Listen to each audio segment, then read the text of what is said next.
Well, hello, everybody. If everyone's out there, um, it's 7 o'clock.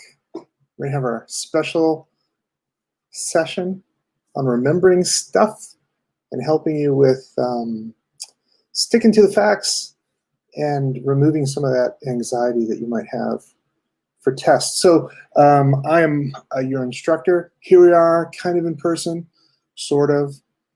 If you can see me, go ahead and say hello. And you know what I need to do while I'm thinking about it? I need to set up a live Q&A for everybody too.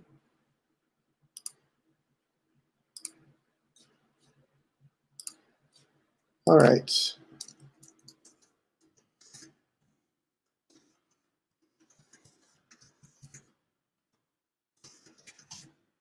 I'm just going to post a note here. We're live for questions on studying. Okay. Good.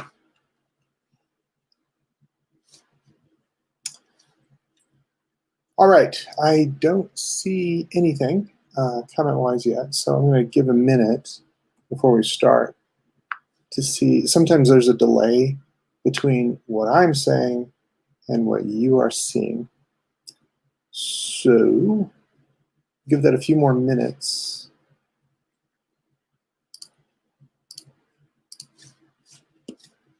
Just real quick, just to make sure I'm not howling into the wind. Nothing at all, no one's around, just to make sure. So I have the live Q&A on Piazza right now.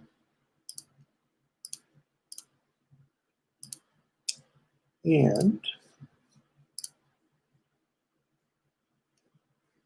let's take a look here.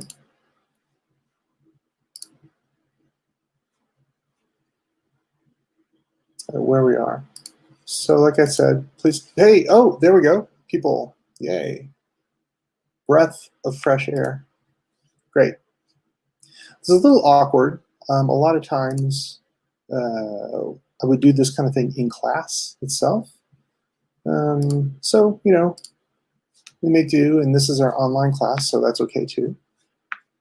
So let's go ahead and let me give you some bona fides on this before we get too far into it. When I was in your position, in your shoes, facing down the deadly, I guess, LSAT for law school, GRE for graduate school, even the SAT before I got to college, I had to come up with some kind of method that would save my sanity, ease my time, let me watch the A-Team as much as possible.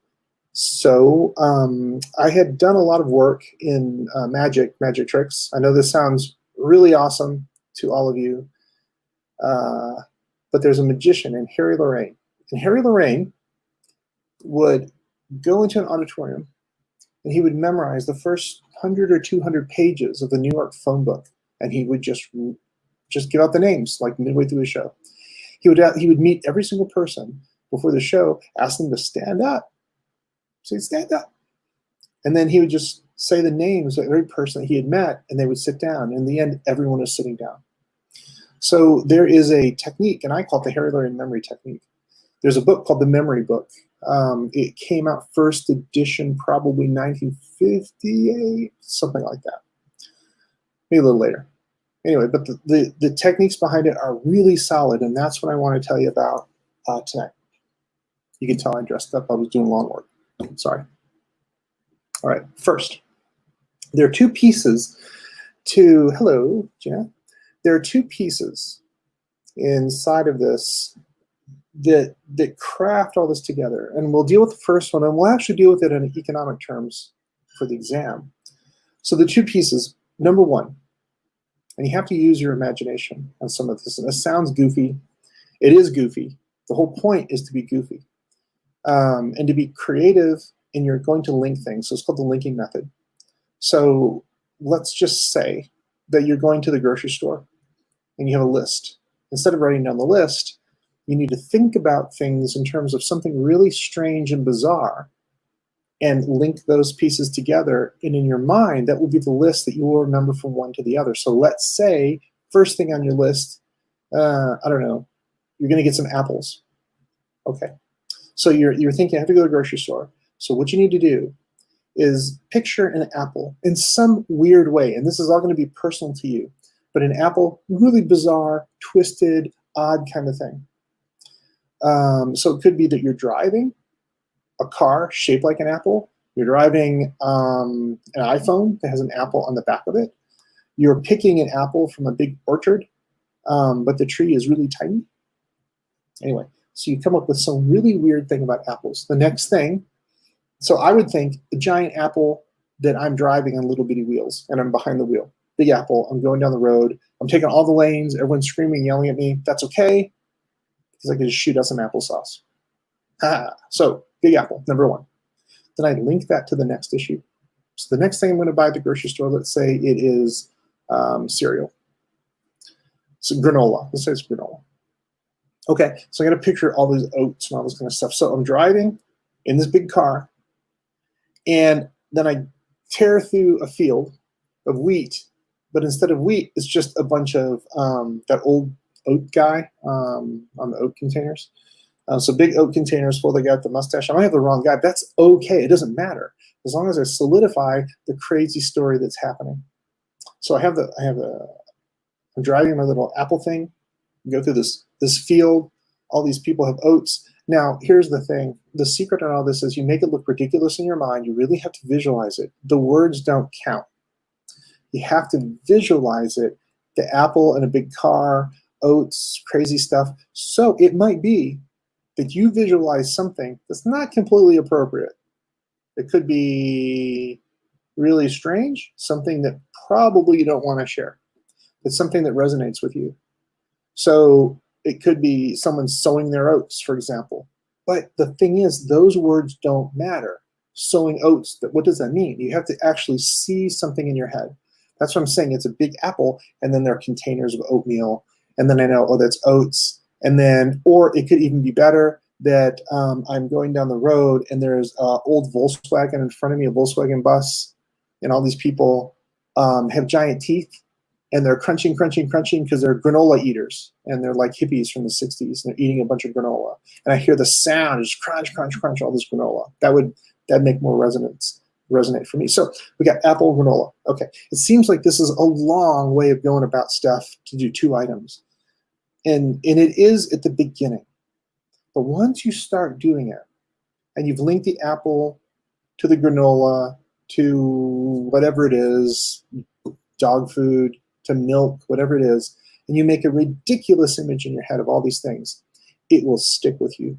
I'll give you an example. Do you remember, it was a while ago, I guess Oprah had come to Amarillo. I don't know if anyone remembers this. But really, it was June 12th, 1991. And a volcano erupted in the Philippines. And that volcano was Pinatubo. And I remember this distinctly because I kept trying to remember the name of this volcano. And then I realized, well, all I have to do is picture a giant tuba. I like big, giant things that are ridiculous looking. So I pictured that. I pictured this guy I knew from high school marching down the street with a big tuba, but it was too heavy for him, just kept falling over. But somebody came up and stuck it with a pin, and when they did that, all this lava came out. And so to this day, I remember Mount Pinatubo. Now, there's a way of remembering the date in 1991. We'll talk about that in a second because numbers are really important. So number one, linking. If you're remembering one concept, so let's say you're studying for the exam, you have to remember one concept and you have to break it down. And this is really good for your learning languages. Online classes, I don't get to say too much because nobody really wants to hear too much about me, but I speak a bunch of them. Chinese is one, German, French, whatever. The important thing is to learn these languages, you have to break things apart to understand, to memorize the vocabulary. It is the worst thing in the world for you to sit there and just go through flashcards one after the other. It doesn't do anything. The most important thing is creating a contextual representation of that thing between you and the item that's meaningful to you. So in our textbook and on the exam, there's going to be a question on this thing called ceteris paribus. It's Latin. And if you have read the book and if you learn this stuff, you might know that ceteris paribus just means all things held equal, all things are the same. Well, you might not know Latin. You might look at that word and think, oh my gosh, I hope that's not on the test. It is on the test, the definition. So here's what you do. You break apart the sounds and the meaning of the word. And just look at paribus for a minute and picture a pair of buses. That's it, just a pair of buses. Now, they could be long buses, they could be tiny buses, they could be yellow buses, they could be whatever appeals to you. But I would picture a pair of normal school buses, but they're on my lawn and they never move. And day after day, I keep saying, who's gonna move those buses? And it's all things held equal because they're both equal there on the lawn. One bus is exactly equal to the other bus. Now that's paribus, and that's all you need. Pair of buses, they're both equal on my lawn. But you might think, well, what about ceteris? Well, first of all, the shortcut, you don't need to worry about it. Because I'm not really gonna ask you, no one's really gonna ask you to write it down unless you're really studying Latin. You just have to be familiar with it. So, ceteris paribus. But you could say, okay, sit R us on the bus. And you could think like Toys R Us, sit our butts on the bus. You could anything, but it's not the words that matter. It's the image that matters. So just keep that in mind. Ceteris paribus, all things held equal. Once you say it a lot, you won't have to use shortcuts. Here's the other thing about it, which is kind of cool. Using the shortcuts that gets you to memorize these different terms, then when you don't need it anymore, when you're out of economics and you will never use the phrase ceteris paribus again, it just goes out of your head. You don't have to worry about it. So that's a really nifty thing of how memory works. There are other things that people say. You build a memory palace. This is a big one with Sherlock Holmes. The Romans invented that, where you picture your house and you're walking into your house, and if there's a drawer on the right, you open the drawer and there's an item in it, and then you make a room and another room. So there's one room for economics, and there's another room for math, and there's another room for biology, and there's another room for your work and everything. And inside of that, you have pictures of people you work with on the wall. A lot of that is great. It requires a little more diligence, especially in the kind of tests that we're talking about. But really, for my success, because my scores on all these exams were pretty good, I don't want to go into how good they were, but so I did fine. I did pretty well. It's not important to boast about stuff. It's important to understand that I don't have to create a memory palace for each one of these things. Yeah. I just take the words, separate them so I know I can identify them. I'm done fast. So SAT vocabulary, GRE vocabulary, we're going to grad school, law school admissions test, all those kind of things. The other thing is I beat the test. I sat down and took that test again and again and again. I mean, pretend test, practice test, again and again and again. And I did it in the time constraint that it gave me. So when I went to take the law school admissions test, I sat in the room, I knew exactly, I had an internal feeling of how long it would take for different parts of the test. No sweat, no problem, no anxiety. Now, the way to do that with our stuff is you would make a list of questions out of the chapters. Then you would maybe give that to somebody, or you'd sit down and say, okay, I have 2 hours. I'm going to answer all these questions, true or false, multiple choice I can. That's a lot of work, probably too much work that you want to do for these tests. Because remember, I'm dropping one, and more than likely I will curve. But I don't know. I have to see how people do. If everyone's getting 98s, I don't curve. But if everyone's getting 20s, I'll curve. So it just depends. And the curve works like the production possibilities frontier. So let's talk about that. In the test, and then I'm going to get to how you memorize numbers. In the test, and please ask me any questions while we're doing this. Let me check. Let me check our live. Yes, okay, so Patricia, when it comes to remembering the formulas, what is the easiest way to remember them and telling them apart? Okay, so a great question. I will use, let me use the example of elasticity of demand. So I am going to go, let me read this. Let me share my screen. to this. Oh, too small. Big. Okay. I hope you guys can see that. Even bigger. So elasticity of demand is a formula that we use. Let me get over to where this thing is here. There we go. Okay. I'm going to make this just full screen so you can see the whole thing. Where'd you go? I'm usually not this incompetent. Hold on 1 second. There we go. Okay, so elasticity of demand is a formula that we use, and it kind of looks like this. So we've got the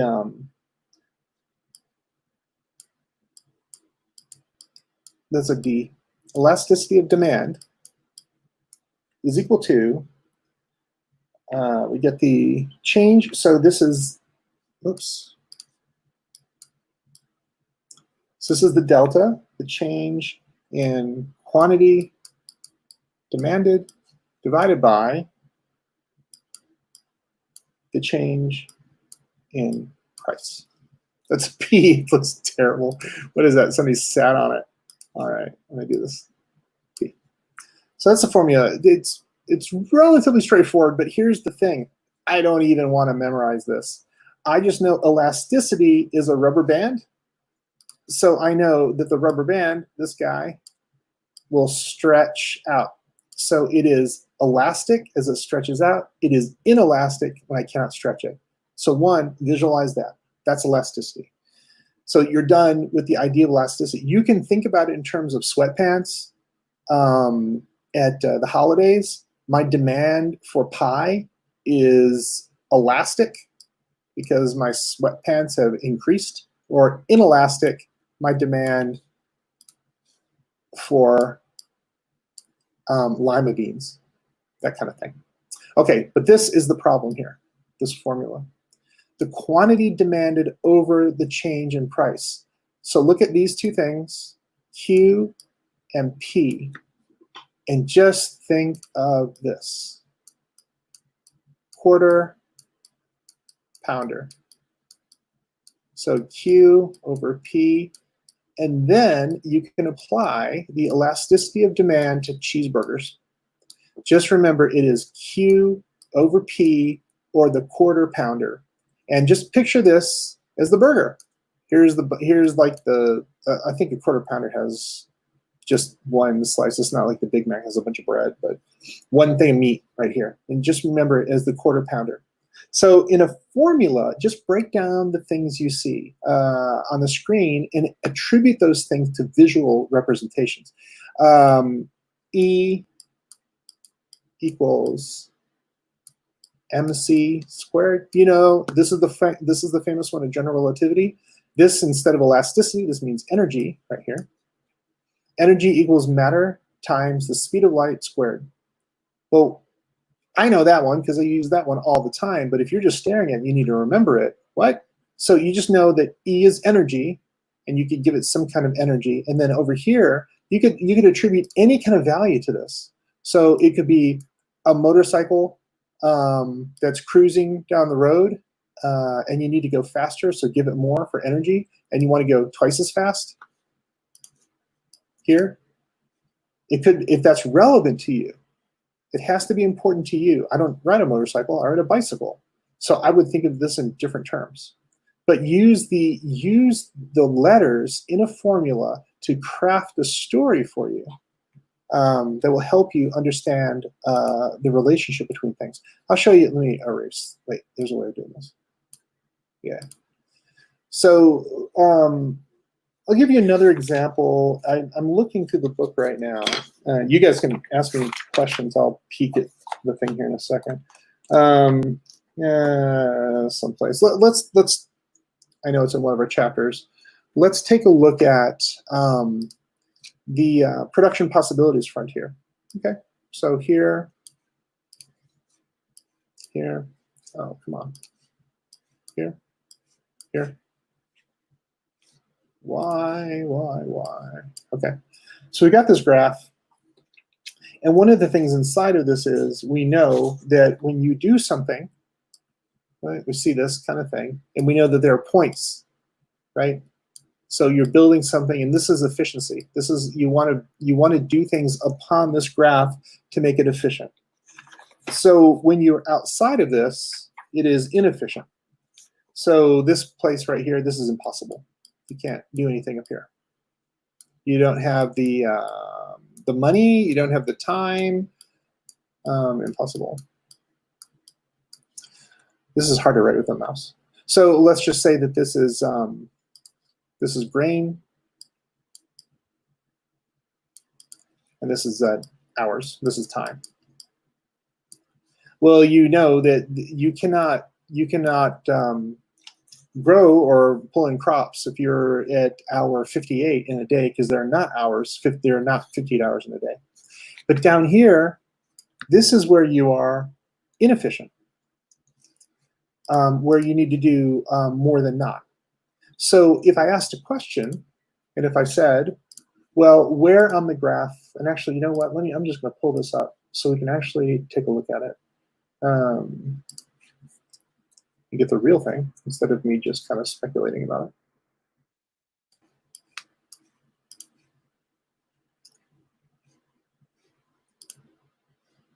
All right, so here, this is exactly from the test. It will ask, this is, say, point A here. This is B. This is C. This is D. And here is E, for example. All right. So in the exam, I would ask a question. I would say, well, where is the efficient? Where is the inefficient point? Let's, instead of, I'll give you the real example here. Instead of time and grain, I'll say your grade, your class grade, your academic grade. So on the Y, and goofing around or spending time over here, social networks. All right, so we look at this graph and I say, well, where are you inefficient? So first of all, don't worry about the stuff that's confusing. Don't worry that there are different points. Just remember that the production possibilities frontier is this curve. And inside of the cave it makes, and this is why I want to talk about how to memorize things, this is an inside area of a cave. And you're sheltered in there. You're a bear, and you're just sleeping. And you're not really efficient with your time because you're asleep. But as you crawl out of the cave and you put your hand on the outside of the cave, you become very efficient and you're looking around. But out here, you can't get there because that's across the river or some hunters are out there or something. So right here is the most efficient you can do. But inside, you're inefficient. So when you see a question on that saying, hey, where's the inefficient point? You just say, well, where's the cave? Okay, there it is, point A. And that would be a good answer to that. So I could ask something similar. Let me draw this for you. I will ask you this similar thing. This curve right here of BCD, remember in economics, curves can be this. Actually, a curve can be that as well, or a curve can be straight up and down. We just say they're curves. Because technically, when you look at all the points of it, it could have some gentle curve. But in this case, I could ask you, here's a point A, here's a point B, here's a point C, here's a point D. And I can ask you, at what point are resources, are productive resources not fully employed?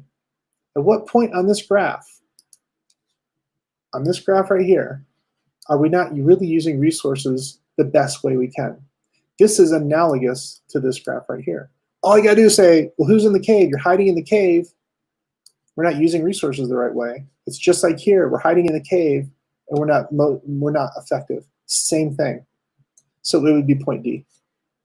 So that's the kind of thing in terms of just, and I'm not trying to give you the answers, of course. What I'm trying to do is show you that you can visualize something. In this case, it's a little cave or whatever it is. Visualize something so that then you can come back.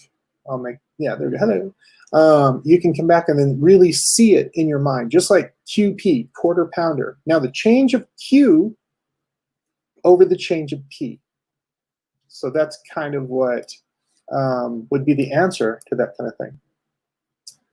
Okay, question, I think from Laura. What's the average grade people have gotten on the test? I don't know the answer yet. I can tell you from previous classes, but each class is so different. So I don't know the average. But after the exam deadline tomorrow night, I'll be happy to give the class average to everybody, and that will determine whether I'm curving or not. So it will also determine quite a few things that I'm interested in seeing. Is the text coming over? We don't really, as an online class, have a lot of time to do these kind of lectures, although I'm happy to do it. I'm happy to do live streams, whatever you guys want. I found that live streams work a little better for students instead of Zoom calls, because people get in Zoom calls, they're just quiet and they don't want to be embarrassed and say something. But this way you can ask any questions. You can ask me a private question, Piazza, if you want. You can ask me a question right here in the stream. That's fine. Okay, so we've done two things now so far. But I want to really give you the technique, and this is the technique you need to embrace forever. You need to practice it, because what we've done so far is not, I haven't given you the real secret. So you're studying, and this gets into the secret of the formulas that I kind of danced around, but it's also the secret to any kind of thing with numbers. So you have a history test, they're asking you tons of questions about dates, tons of questions about abstractions, right? So how do you memorize? How do you do the Mount Pinatubo example? Pinatubo and get a lot of lava. How do you do that when it's an abstract concept? Like the wavelength of whatever, or the number of something you're doing in physics or something, whatever it is. So there's a way of doing this, and this leads to the linking part, because let's say you're taking my example at the beginning of going to the grocery store. And I say, number one, get an apple. Number two, get some granola. Number three, you're going to get some milk. But what if you just think, I want to know what is number 5 on my list? You shouldn't really have to go through the whole story, the whole narrative to get to number 5. You should say, number 5 is this. And this is how, if you really want to, you can go to Las Vegas and count cards. Don't do it. But I don't gamble because I can cheat. Because that's the thing you do with some math and counting cards and blackjack. There are methods to do this. So I'm going to give you the clues now on how you remember abstractions.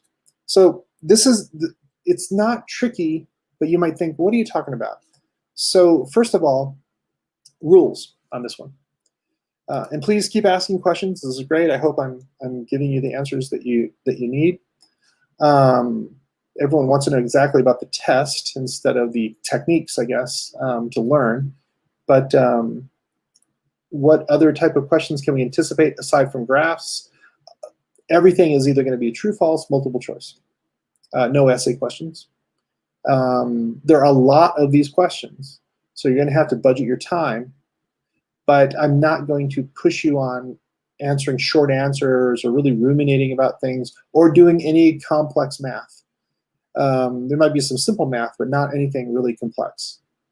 But those are the types of questions on there. Okay. So this will get back to what Patricia had asked. I'm clicking resolve on all these things. What Patricia asked about formulas and abstraction and things like that. So let me take my whiteboard here and erase all of this. And, there we go. Okay. Good. Let's say that I have a number. I have just some strange number of 4167265. And for some reason, you got to remember that 4,167,265. Somebody's asked you to do it. Or you have a combination of many, many numbers. You know, it keeps going like this. If you're curious about passwords on computers and things, the best password is all about entropy, which means complexity in the numbers. It doesn't mean capital letters and weird characters. It doesn't mean that at all. It used to be the best passwords where you memorize the first line of one of your favorite novels. But most novels now have been digitized, so you can't use that anymore. It's all about making stuff up. The best way of doing passwords, by the way, is getting some dice from Las Vegas that are fully weighted, throw them in a box, bounces off two sides, get the entropy going, and then you can look up a list of different random words and put those words together. That is uncrackable right now, even at the billions of guesses per second that people do uncrackable. So the reason I say that is because I have this large number and you have to, for some reason, memorize it. Or you have an address, or you have a new thing you got to do. So let's talk about memorizing these abstractions. So the way to do that, there is a way of attributing numbers to some kind of sound, and then you make up words around that sound. So I'll give you an example. The number one is equivalent to the sound T or D. So I have to remember that I am number one at Emerald College, because I forget. So I just picture I'm wearing a big tie, big bold tie from 1972, really ugly, kind of blue and gray and big fat stripes on it. Says number, you're the best. So I know the tie means number one, the sound of T. This is all about the sounds, and vowels don't count. So number one is T or D. Number two is the sound of N or N. And just bear with me on this, because when you do this right, it will change your life. It absolutely will. You just have to practice a little bit. And when I mean a little bit, I mean a little bit. And I'll show you how to actually remember this chart. The 3 is the M sound, the M, but don't think about M, think about the sound, M. 4 is R. 5 is the L sound, L. 6 is a P. I'm sorry, not P. It's J. J or Sh. Remember, these sound similar, but don't get hung up on the letters. 7 is a K sound. 8 is the V or F. 9 is our P or our B sound. And 0 is just Z. Z or Z, like S, this S kind of thing. So what this means is that we can do a couple of things. An example I've used before, this out of the blue, I just made it up. I did a random look in Wikipedia and found a battle. And the battle was a Civil War battle called the Battle of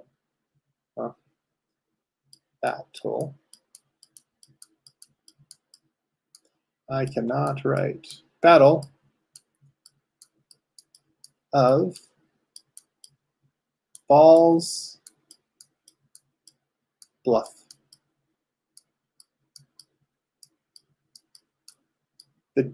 The date of this battle, if I can write anything down, good grief. So the date of this battle, so it's a civil war, so already we know. We don't have to remember really anything beyond the Civil War time, first of all. So that means our job is cut in half. We know it's in the 19th century, so we know 18 starts it. Now the real battle is 1861. So let's say that you have to study something, the Battle of Balls Bluff, 1861. There is no reason in the world that you have to cram this. No reason at all. All you have to do is, one, picture the Battle of Balls Bluff. Now you can picture whatever you want. I pictured it as a bunch of old-timey cowboy guys in the Civil War sitting around a table and they're playing cards, but they're playing cards with bowling balls. So they have these giant bowling balls, like bowling balls in their hands, and on each bowling ball has a card. I'm being really animated, so I'm going to go back and show you my video. Okay, so each bowling ball, it's like 5 of them in their hand, but they're huge. And one guy's trying to bluff the other guys with his ball card. So he's bluffing them in a game of poker. So that links to me ball's bluff. My son, when I told him about this, he laughed and he had a whole other representation. Not really great for class though. So, but you can make up anything you want. So that's the bet. So then I had Battle of Ball's Bluff locked in right then. I knew the name of it, didn't have to worry about it. Then the date, 1861. So I know 18 is Civil War. I already know it's a Civil War period. I have to worry about 18. I have to worry about 61. So if we look at our chart here, and at the very beginning, this is what you'll end up doing until you get familiar with it. You'll say, okay, 6 is a ja or sh sound. And then 1 is a ta or da sound. So these are the 2 things I have to create. And the instant I saw that, I said, oh, okay, it's a jet. Ja. That's all I need. Jut. It could be jutting your chin out, but I can't visualize jutting a chin out as much as I can visualize a jet. So jet, that's it. It could be jetty because it only counts, duplicates don't count. So jetty, ending with a Y, it's in this case acts as a vowel, is the same as jet. So jet. So then I instantly pictured Barney from The Simpsons flying a jet and burping and pouring all this Duff beer all over the place, and all the guys who are bluffing with all their ball cards are going, yeah, beer, and I had this whole image in my head. This took a fraction of a second. So as you get used to it, you'll go fast. So when you're reading a textbook, oh, I gotta remember Battle of Ball's Bluff, you got it. Battle of Ball's Bluff is a jet flying over, make a goofy story, and the jet is the 61 out of the 1861. Now I know that this sounds really strange. I completely get it, but it works. It absolutely works. All you have to do is apply it. Now, how you practice? All you have to do is go through the list in your head a couple times and you'll nail it. And I'll show you what that means. In this list right here, and you can find this online, by the way, this isn't a super secret Mark thing. Like I said, Harry Lorraine invented this stuff, and you can find this as a link. And as a matter of fact, there are web pages that if you type in a number, it will come back with a bunch of words. But that's sort of cheating because remember, it has to be relevant to you. And the more you practice it, the better you get. Just don't look up a bunch of words and try to, it won't really, it might work, but it won't work long term. So how do you memorize this chart? Number 1, just look at the number 1, and over here, look at the number 1. And I think I can change colors. Yeesh. I am obviously not pro, so I'm gonna just, okay. So right here, look at this number 1, and it in the T is a 1. Just write it straight down. Same thing with the D, but really the T is what I'm interested in. And then you know, ta and da sound the same. So in this case, instead of jet, it could have been dat, dut, dit, doot, duh, whatever. You just have to work through it and find it. And like I said online, there's tons of these things. But my first thing, and the first thing I locked into was jet. The number 2 right here, N, come on, pencil. N is just 1, 2 lines. That's it. So the small n, 1, 2. M for 3 is 3 lines. 1, 2, 3. That's it. 4 ends with an R. 4, so R sound at the end of 4. 5, if you hold up your hand, let me see if I can do this the right way. It's this way? Yeah. Well, I'm looking at me. Anyway, one of the hands, like the loser hand, whatever it is, but it makes an L. Right? So you hold up 5 fingers, you got an L at the end. So that's from your fingers. Look, I'll draw fingers. 1, 2, well, you know what? It was these fingers. Oh my gosh. You know, I should not have gone to clown college. Goodbye. I didn't mean that. I went to Texas A&M. That was not Clown College. I shouldn't say that. Maybe Clown College is worth it. Okay, 6. Just look at the number 6 and then flip it around, backward. So if you take 6 and flip it around, you're getting ja. Just take away this part and it's a ja or a sha. Just look at 6 and flip it, make the mirror image of it. 7, K, well, all this is the number 7, but it's upside down and kind of at an angle. So here we are at 7. So if you kind of tilt your head backward, you see the 7. This might be the trickiest one to remember, but really it's very simple when you start doing it. It's just 7, it's ka sound. 8 looks like a V and then another V on top of it. And that is your 8 right there. Or the witch symbol in Blair Witch Project, whichever comes first. But here's the sound for 8. And va and fa, same. 9, pa. Look at 9 and look at the reverse image of that. Here's 9, and then I flip it around, and my pencil isn't sticking with me. So I flip 9 around, and what do I get when I do that? It's the pa. The pa and the ba. Just remember, pa, ba, they sound the same. And then, of course, 0 is really simple. It's just 0, just the Z for 0. So you can put that together. This is how you just remember the chart. Just practice it. I tell you guys, you practice it 4 or 5 times, you'll get it. Then you just go through the day and you think, okay, well, what would monkey be as a number? And do it that way, and then do the number back to the sound. It's easier that I've found in my experience that if I do it, the word first, break it down into the numbers, then you get really comfortable with the numbers. So let's just do that. I will do this in my 3rd possible color. So here is monkey, and it breaks down to 3. Now remember, O in this case is, it doesn't count because it is a vowel. So 3, then 2, and then K is our weird 7, and that's it, 3, 2, 7. So if you have a combination lock, say for example, it's 3, 2, 7, you just think, oh, monkey. The monkey's trying to undo the lock. Isn't that funny? That funny monkey. His slippery fingers from all the bananas, that kind of thing. So when you go backward, then you think, okay, ma, na, ka. Ma. So it looks like monk. It's the same thing. Monk. So if you like that TV show, or if you really want to go to a great winery in Italy and the monks have it, something like that, monk. EY, vowels, they don't count. Now when you really need the 0 with the Z sound is when you're doing, you have a 0 in the number. So here we didn't have a 0, it's just monk. And this is what it kind of sounds like when you put together mung, in, ka, like that. When I first moved here into glorious and unobstructed Amarillo, the area code was 806. And I had, at that point, a terrible time trying to remember these things. But 806 really is fa, za, and then 6, look at our chart there, is ja or sha. This, to me, translated very quickly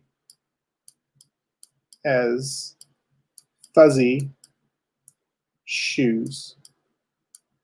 Now, fuzzy shoes is fa, 8, za, 0. It doesn't matter the 2 Z's. It sounds, remember, it sounds like 1. Fuzzy, vowel, doesn't count. Shu, sha, ja is J. Now I have another S here. So really my number ends up being 8060, but I do not care about that 0. I just cared about having something good because I know area codes are 3 numbers. So for a long time, when I first moved here, I pictured everyone walking around in these kind of massive Alaskan type fuzzy shoes where they're going out onto the cold plains and doing stuff. And still now I think people are wearing fuzzy shoes. And you have to picture it. You just can't say fuzzy shoe. You have to really picture it. That's where the magic happens on all of this stuff. So it is, we're in at 45 minutes. And I'm going to check here to see Do I have any questions on anywhere else?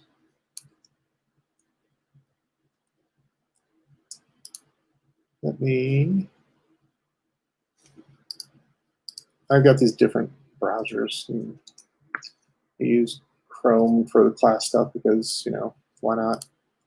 But I don't particularly like it for privacy reasons.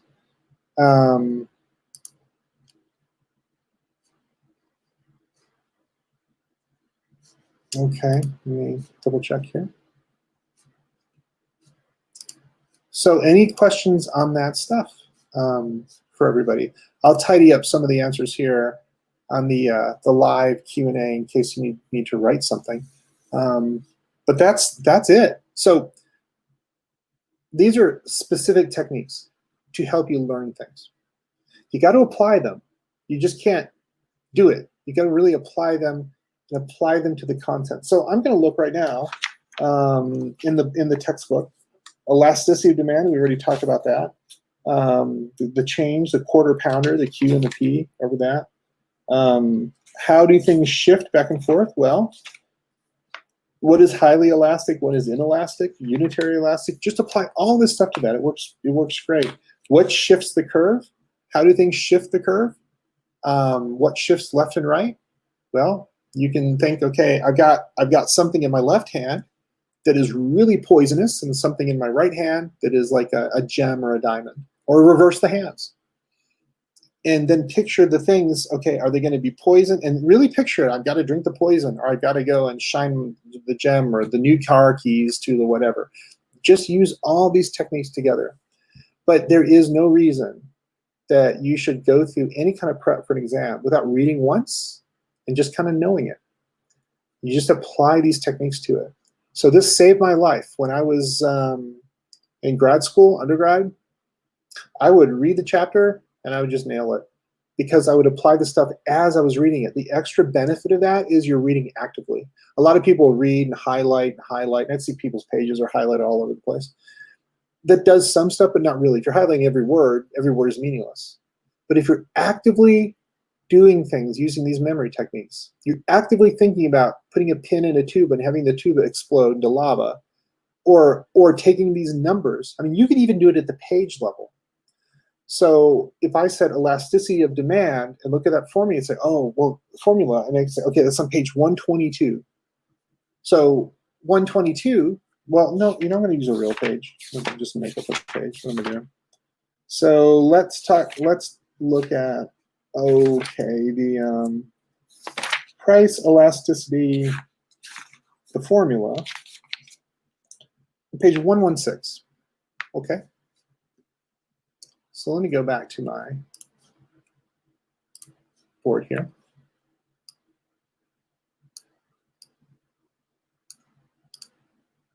So this is page 116. So we know this is T or D, T, it's not going to help you when I capitalize it. It's confusing.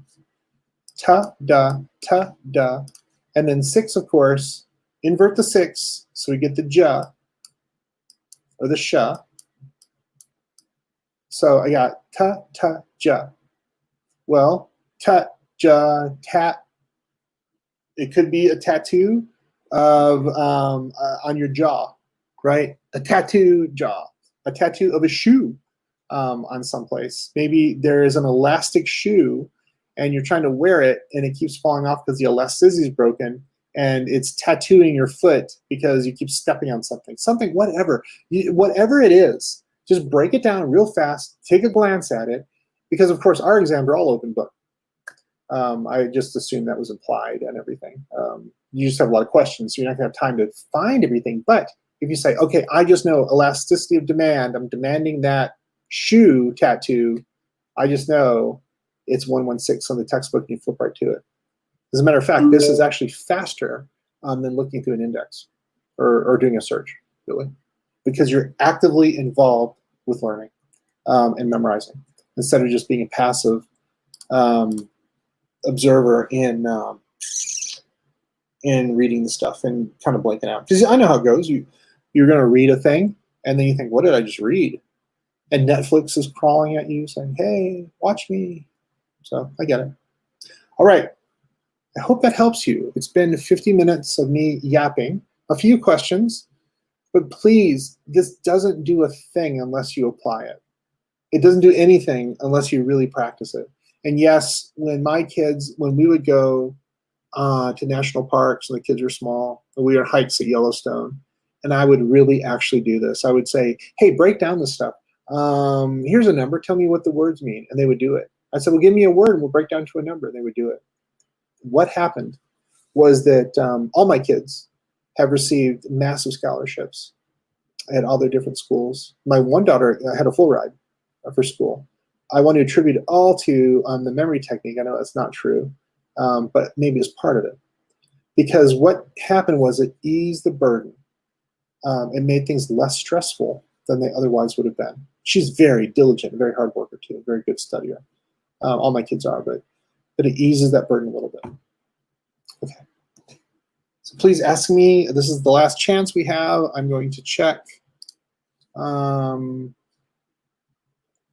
Oh, Patricia, when it comes to remembering the way of order of functions, what is the best to do so? The order of functions. When a lot of this stuff, I'll give you an example. When I was in high school, I was studying the order of different things for, I think it was biology. And I still now know it, kingdom, family, class, order, family, genus, species. And I know that because there's a McDonald's commercial on, which was all beef, 2 all beef patties, special sauce, lettuce, cheese, pickles, onion, sesame seed bun. So that was the beginning of me trying to understand mnemonic techniques. So when you say the order of functions, well, could you give me an example of that? Not the order of operations, right? But you're talking about in functions in what particular context? Because in coding, what we do, we use functions all the time, but we're not limited or not shackled by that. We make our own order of things. So what do you give me a more concrete example of the order of functions that you're talking about? Maybe I can go through that with you. I'm going to pop back to the video and see. Like I said, there's a delay on some of this. So, of course, I can always try to answer this inside of Piazza if you want, but pop in a quick reply there. I'm looking at it right now.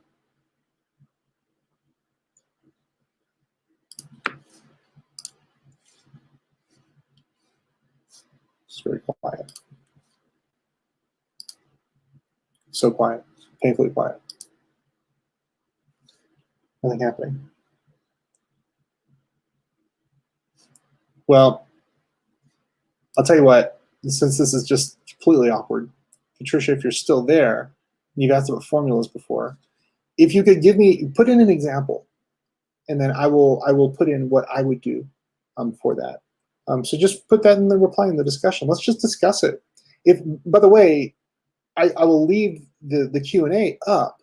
I'll put it into the week 2 stuff.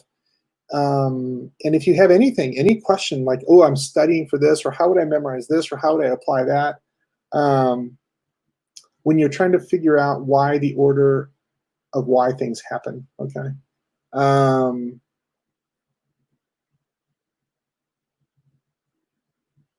So there are a couple of answers to this one. I think I'm getting hung up on the word function, actually. I think I'm making it too specific or too detailed. But why the order of things happen? So my generalized answer to this is going to be, back to my pin and tube example, break down the language and then put that into perhaps a numerical assessment of what happens first, second, third, fourth, and tie that to the very language that we just went through.